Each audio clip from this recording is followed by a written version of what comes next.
Let's consider question number 16 of the miscellaneous exercise chapter 1.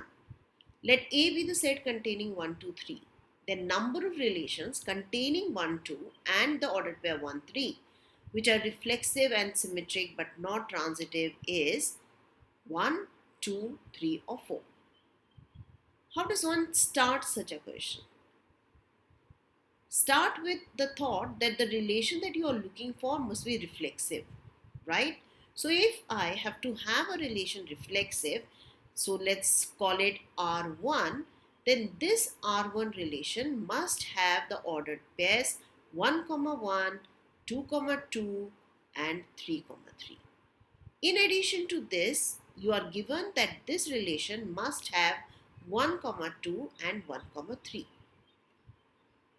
Now, since we also want this to be symmetric, with 1, 2, you should have 2, 1 in this set, and 3, 1 also should be there as the symmetric partner of 1, 3.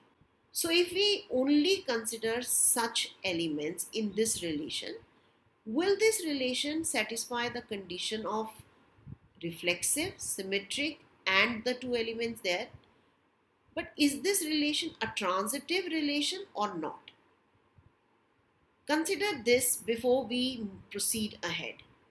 So pause the video and give it a thought and figure out if this relation is the required relation or not.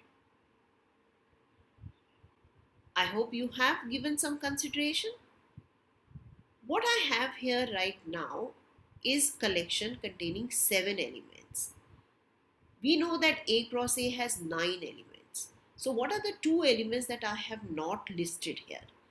I do not have the element 2, 3 and 3, 2 in this relation, right?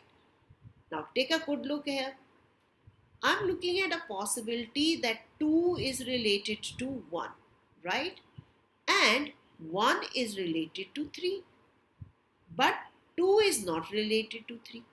So with the presence of these two and an absence of 2, 3, this relation is satisfying the condition of being reflexive, symmetric, but not transitive. So this is definitely one relation that satisfies the given condition. Can we have some more? So other relations that you can form would only be possible if you either add 2, 3 or 3, 2 to this. So if you add 2, 3 to this relation to form a new relation, then the relation will become transitive. We don't want it to be transitive. And also with that 2, 3 going there, you also have to have 3, 2. And that definitely will make the universal relation, which is actually an equivalence relation. So the only possibility that you have for which all of these conditions as in the question are satisfied is the one that we have listed out. And therefore, the answer for this particular question is going to be simply A. That is, only one such relation can be formed.